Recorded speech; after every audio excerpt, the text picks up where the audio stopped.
to On My Way to Wealth, the podcast where busy Gen Xers can learn financial tips as they navigate life on their way to wealth. And now, please join your host, Luis Rosa.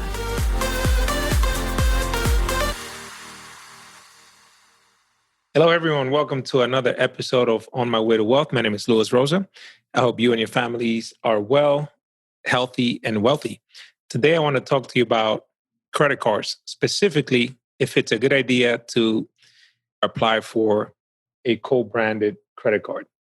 For those of you that may not know what a co-branded credit card is, it's typically a store card from a specific merchant, but instead of being just a retail card, it's actually paired with a major credit card. So it could be like a MasterCard, Visa, etc.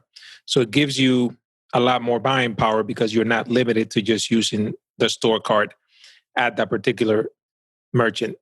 So I want to talk to you today about whether or not it's a good idea. We'll discuss some pros and some cons. So let's get right into it. So applying for a retail co-branded card can be a great way to get more benefits from brands that you're loyal to. So if you're already spending money with a specific merchant, then you might want to consider applying for the co-branded card in order to get added benefits. And this could be things like rewards, cashback, points of some sort, and maybe even discounts on products or services. While it can have added benefits, it can also be used as a credit building tool.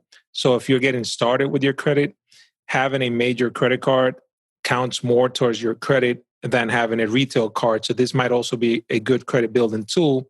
Now, be aware, you don't want to just open up a merchant co-branded card just for the sake of building credit, because there are other ways that you can build credit, like getting a secured credit card and things of that sort.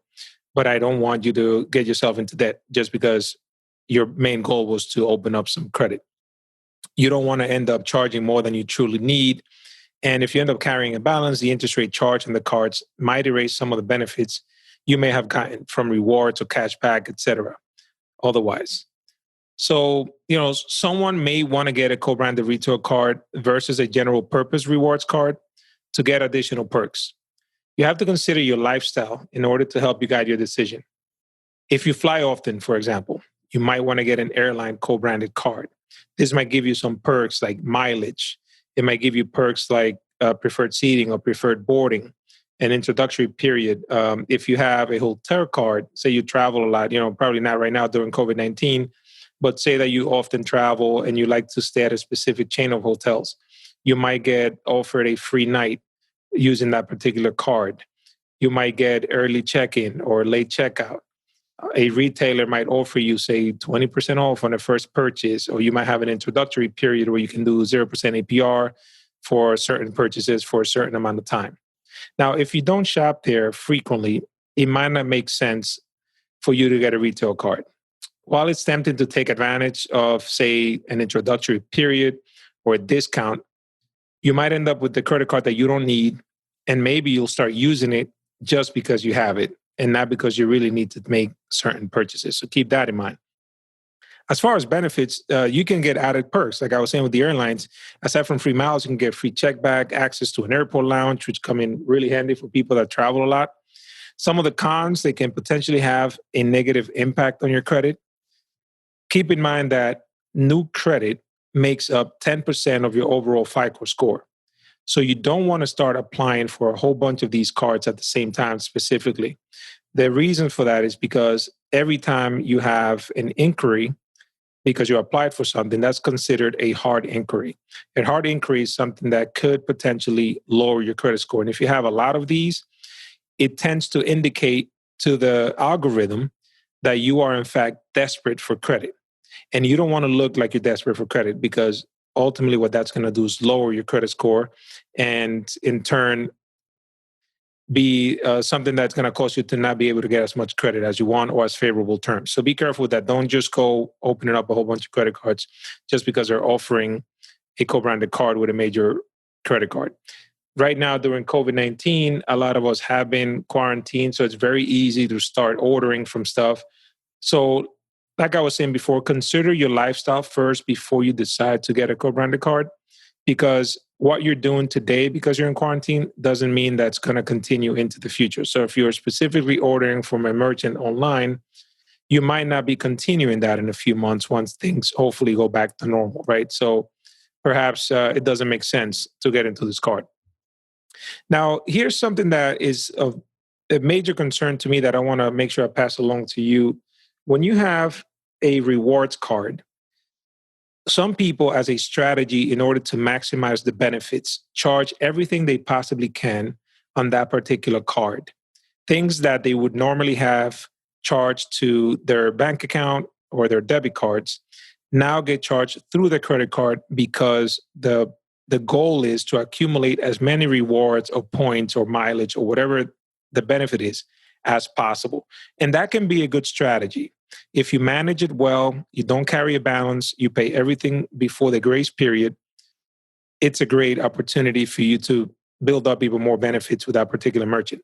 Now, where the problem comes in, where some people start charging everything, so they reroute the funds that normally would come out of their checking account into this particular credit card. And what ends up happening is their bank account starts to look really big compared to how it normally is. Some people might not realize and end up spending more money out of their checking account than they should have because they don't have as much money as they think they need because that credit card bill is just piling up. So one way that I tell my clients to mitigate this is to log in, I would say at least every week. You can do it even more if you want to. You want to use that rewards credit card exactly how you would have used your debit card. So if you went food shopping on a Friday night, you come home, put everything away. Yeah, just go into your computer or maybe the next day and make that payment for what you charged. Because had you used your debit card, that's exactly what would have happened. So don't let it get out of control. Don't let it accumulate against you because you could potentially end up having to carry a balance on that card because you spend more than you should have from your checking because it was building up all along. And then if that happens, once you're paying that interest on that credit card, now you're stuck probably undoing any benefit that you probably earned by using the card in the first place, like cash back or whatever it might be. So definitely keep that in mind. And so don't just open it for the sake of opening credit. So I touched on that briefly. I want to expand on that a little bit. If you are getting started with credit, there are other ways that you can start building credit. For example, a secured credit card. Basically, you go to your bank, you make a deposit, and then they lend you money with that money that you deposited, backing that card. But the benefit of that is that the credit card gets reported to the credit bureaus as if you had borrowed on a regular credit card. So you start building credit that way. Maybe 6 months to a year later, you might qualify for an unsecured card, and then you take it from there. So don't just think that just opening up a credit card in and of itself is going to be a good idea to build credit because things can get out of hand and you might end up making purchases that didn't intend to. So keep that in mind. So I hope you're having a great day today. Thank you for tuning in. Always check out onmywaytowealth.com. And I was recently interviewed in an article with creditcards.com about this topic. So if by the time the episode is released, the article is out, I'll be sure to put a link in the show notes. So for those of you listening, be sure to go to onmywaytowealth.com because I also have a blog post that pertains to this so you can read it as well as listen to it. And as always, if you have any questions, send me an email, luis@onmywaytowealth.com. If you have an idea for a topic or a question that you'd like me to address on the show, feel free to reach out. Or if you know somebody that might be a good person for me to interview that would be of interest to you as the audience, send me an email, luis@onmywaytowealth.com. Have a great day, and I'll see you in the next episode. Thank you for listening to On My Way to Wealth. If you have any questions, please send me an email at luis@onmywaytowealth.com. The information provided here is for information and education purposes only. The opinions expressed herein are solely those of myself, unless otherwise specifically cited. Material presented is believed to be from reliable sources, and no representations are made by my firm or myself about other parties' information or accuracy or completeness.